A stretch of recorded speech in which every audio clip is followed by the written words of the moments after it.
সংসারে স্বামী স্ত্রীর যদি মতের মিল থাকে তো আমি মনে করি সেই সংসারে কিন্তু প্রতিটি কোণায় কোণায় সুখ হয়। আমার এই সংসারের সব কিছু আমি যেটা বলতে চাইছি যে প্রত্যেকটা কোণায় কোণায় কিন্তু সব কিছুর পেছনে অবশ্যই আমার হাজবেন্ডের তার ইচ্ছা শক্তি আছেই। আমি শুধু ইচ্ছা প্রকাশ করেছি, বাদ বাকিটা সে তার মতো চেষ্টা করেছে। তো প্রত্যেকটা কোণায় এই যে সুন্দর করে সাজিয়েছি সবটাই হচ্ছে আমাদের দুজনের ইচ্ছাতে। হ্যালো এভরিওয়ান, আশা করি আপনারা সকলেই ভালো আছেন। আমিও খুব ভালো আছি। এখন এখান থেকে আপনাদের সাথে নিয়ে আজকে ব্লগটা স্টার্ট করছি। আপনারা ব্লগটা পুরোটাই দেখতে থাকুন, আর ব্লগটা কেমন লাগছে সেটাই কমেন্ট করে জানাবেন। আর ভালো লাগলে প্লিজ প্লিজ প্লিজ একটু লাইক, কমেন্ট আর শেয়ার আর সাবস্ক্রাইব করে রাখবেন।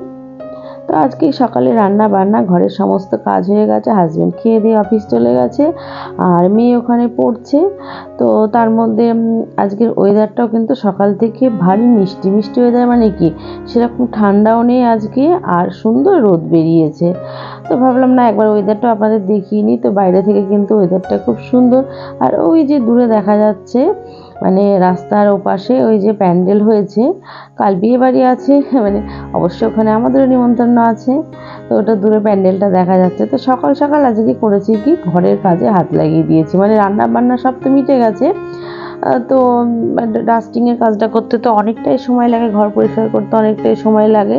তো ভাবলাম অন্য কাজবাজ পরে করবো, আগে এই কাজবাজগুলো করে নিই।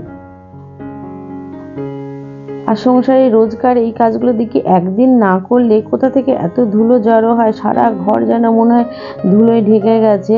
তবু কি শীতকাল, এখন এই যে ওইদিকে জানলাটা, আমার উত্তর দিকে জানলা সবই বন্ধ থাকে, কিন্তু কোথা থেকে যে এত ধুলো উড়ে আসে আমি বুঝে উঠতে পারি না। যতটুকু না খুললেই নয়, বেশিরভাগ পূর্ব দিকের জানলাগুলোই খুলি, আবার বেলার দিকে একটু পূর্ব দিকেরটা বন্ধ করে দিই, যখন রোদ চলে যায় তখন পশ্চিম দিকেরগুলো খুলি। কিন্তু কোথা থেকে, আর এই ঘরটা আমার, এই ঘরে কিন্তু উত্তর দিকে যে জানলা খুলি না, বেলার দিকে একটু পশ্চিম দিকে যে ব্যালকনিটা আছে সেটাই খুলি, কিন্তু তবুও ধুলো, একদিন না ঝাড়লেই ধুলোয় পুরো ডুবে যায়। তো যে কথাটা আমি বলছিলাম যে সংসারে স্বামী স্ত্রীর মতের মিল থাকলে আমাদের যেন কোনোটাই অসুবিধা হয় না। আর হয় কি, আমি যেটা চাইছি তো সেটা যদি আমার হাজব্যান্ডের ইচ্ছা থাকে তাহলে কি ব্যাপারটা আমার সুবিধা হয়। তো আমি তো আগেও বলেছি আমার এই বাড়িতে আসা বেশি দিনের নয়, এই 1 বছর সবে সবে ক্রস করেছি এই বাড়িতে এসেছি। তো এই যে বাড়িঘর সাজানো গোছানো, ফার্নিচার সব কিছুই কিন্তু আমাদের দুজনের ইচ্ছায়। হয়তো আমি কোনো সময় বলেছি, সেটা আমার হাজব্যান্ডের পছন্দ হয়েছে, তো সেই সব থেকে আর একবারে কোনোটাই সম্ভব হয়নি। তিল তিল করে টুকটুক করে এখনও পর্যন্ত সাজিয়ে যাচ্ছি। একটা ফ্লাওয়ার ভাস থেকে শুরু করে ফার্নিচার বা যে কোনো কিছু, সব কিছুতেই শুরু করে সব কিছু কিন্তু একটু একটু করে হয়েছে, কোনোটাই একবারে হয়নি। এই যে কুশন থেকে শুরু করে একটা ফ্লাওয়ার ভাস, একটা দেয়ালের ঘড়ি, A to Z সব কিছু কোনোটাই একবারে সম্ভব হয়নি। আজ এটা বলেছি এখনই হয়নি, তবে কিন্তু আমার হাজব্যান্ড তার সাধ্য মতো যথাসাধ্য চেষ্টা করেছে, এবং এটাও বলেছে যে হ্যাঁ, যদি তোমার এই ঘর সাজানোর ইচ্ছাটা বা তোমার এই স্বপ্নটা যদি আমি বলি 20 বছর পর পূরণ করবো, তখন হয়তো তোমার সেই ভালো লাগাটা থাকবে না। তো যতটা পেরেছে ও ওর মতো করেই, এই যে নতুন নতুন বেলায় যতটা ভালো লাগে পুরনো তো অতটা ভালো লাগে না, যখন অনেক দিনের হয়ে যায়। তো যতটা পেরেছে খুব আমার ইচ্ছাটাকে ও চেষ্টা করেছে আমার ইচ্ছাটাকে পূরণ করতে, সাধ্য মতো। হ্যাঁ, তাই বলে আমার এখনই চাই তখনই চাই এইগুলো করিনি। আমার এই যেরকম ওয়াশ বেসিনের আয়নাটা, এটা কিন্তু এটা পুরোপুরি আমার হাজব্যান্ডের, তার ইচ্ছা। একদিন তো দেখি, তখন আমার এই বাড়িতে আমার গৃহপ্রবেশ পুজোও হয়নি, তখন দেখি আয়নাটা নিয়ে এসছে। তা আমি বলি কি যে সেদিন আবার দেখি টোটো করে আসছে। তাই বলে বাবা এত বড় আয়না, তো বলে এটা ওয়াশ বেসিনের সামনে থাকবে, তাহলে এত বড় আয়না, তা বলে হ্যাঁ, আবার লাইটও জ্বলবে। তো এইরকম আয়না ওর ইচ্ছে ছিল। তো বড় বাথরুমে আমার উপরে 2টো বাথরুম, একটা বড় বাথরুম ছোট বাথরুম, তো বড় বাথরুমের ভিতরে একটা লাগাবে। তাই আমি বললাম দেখো এত কিছু করলে সেগুলোকে পরিষ্কার করতে তো সময় লাগবে, তা সব কিছু অসুবিধা হয়ে যাবে। তা বললো ঠিক আছে একটাই থাক। তাই যে ওয়াশ বেসিনের আয়নাটা পুরো তার ইচ্ছাতেই এসেছে। তারপরে ঘরে যত রকমের লাইটের ডেকোরেশন সব কিছু তার ইচ্ছাতে। তারপরে বাদ বাকিগুলো আমি হয়তো বলেছি, ও বলেছে, সব মিলিয়ে মিশিয়ে এরকম করে সবটাই সাজানো হয়েছে। যেরকম আমার মেয়ের স্টাডি রুমটা পুরো ওর ইচ্ছা মতে, যেহেতু স্টাডি রুমটা ওর ভালো লাগার জায়গা হবে, ও পড়াশোনা করবে, তো সবটাই তার ইচ্ছা মতো করেছে। আর আমার ঘরে যখন আমি আগেও বলেছি আমার টেডির ভীষণ শখ, মানে খুব ভালোবাসি আমি টেডি। তো আমার হাজব্যান্ড সেই ইচ্ছাটাও পূরণ করেছে, যখন যে কোনো অকেশানে মানে টেডি তো একটা করে থাকতে এরকম ব্যাপার। তো আমি না, এখন আর দরকার নেই, অনেক হয়ে গেছে। তো এই বেডরুমটায় কিন্তু প্রচুর প্রচুর টেডি আছে, মানে ওয়াল আলমারি থেকে শুরু করে, আলমারির মাথায় থেকে স্টিল আলমারি থেকে শুরু করে সব জায়গাতেই অনেক টেডি আছে। আর এই যে এর ভেতরটাতে প্রচুর ছোট বড় মিলিয়ে মিশিয়ে মানে প্রায় 10 থেকে 12টা টেডি আছে। এখানেও মানে আমার খাটের উপরে সেখানেও টেডি, তারপরে আমার সিঁড়িতে সাজিয়েছি সেখানেও টেডি, সব জায়গাতেই। তারপরে এই যে বেড সাইডে টেবিল ল্যাম্পটা, সেটা কিন্তু আমার হাজব্যান্ডের ইচ্ছাতেই। মানে এরকম আমাদের দুজনের ইচ্ছে মিলিয়ে মিশিয়ে আমার এই বাড়িটা, তো সংসার তো হয়েছে, তার থেকে বড় কথা আমাদের স্বপ্নের বাড়ি হয়ে উঠেছে।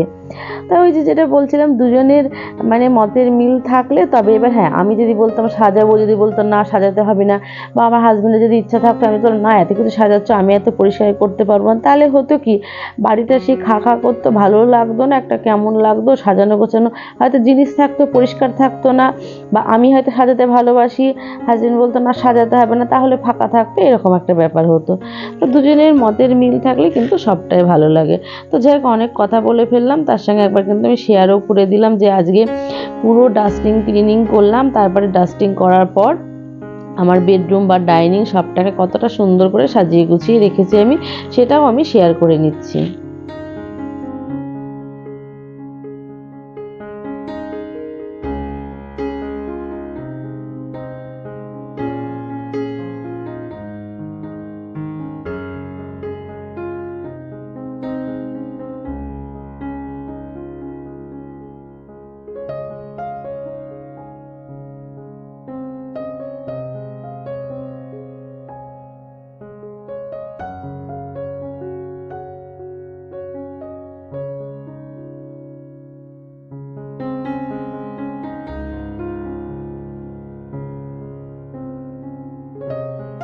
এদিকে আমার বেডরুমটা ক্লিন করে আমি বেডরুমটা আপনাদের দেখিয়ে দিয়েছি, তারপরে আমার ডাইনিংয়ের ফ্লোরটাও আমি এই মেশিনটা দিয়ে আমি ক্লিন করে নিচ্ছি।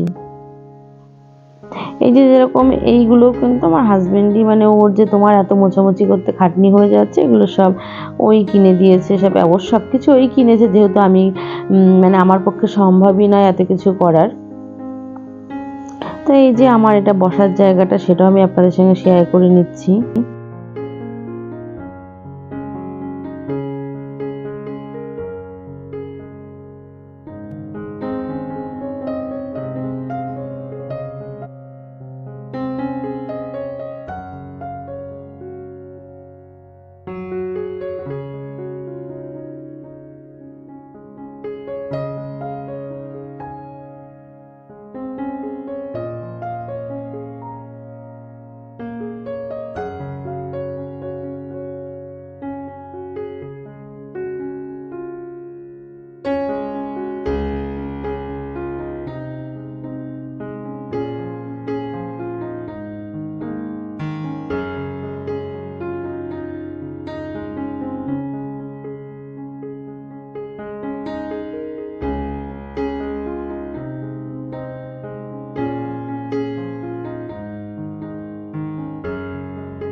আমার এই ঘরের প্রত্যেকটা দেয়ালে যে ছবিগুলো কিন্তু আমার একদিনে আসেনি, আজ একটা কাল একটা, এইভাবে এইভাবে করে, বা এই যে ওয়ালগুলো যে ডেকোরেশন করেছি এগুলো তাই আজ একটু কাল একটু এরকম করে সবটা এসেছে।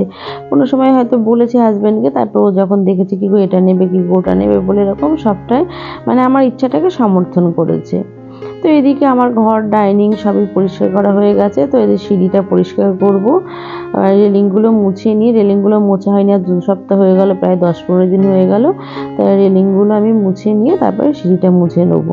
তারপরে সিঁড়িটা উপরটা মুছে নিচটাও মুছে তারপরে হচ্ছে আমি মানে স্নানে যাব, তারপরে পুজো করে তারপরে তো খাওয়া দাওয়া। আর এই কাজটা করতেও কিন্তু বেশ অনেকটাই সময় লাগে। তো আমার মোছামুছি করে আমি কিন্তু সোজা স্নানে চলে যাব। তা স্নান করে এই যে পুজো দেওয়াও আমার হয়ে গেছে। আজকে ভিডিওটা আমি এখানে শেষ করছি। নেক্সট ব্লগে আবারও দেখা হবে। ততক্ষণ আমরা ভালো থাকবেন, সুস্থ থাকবেন, সাবধানে থাকবেন। আর আজকের ব্লগটি যদি ভালো লেগে থাকে অবশ্যই আপনারা কমেন্ট করে জানাবেন। নমস্কার বন্ধুরা।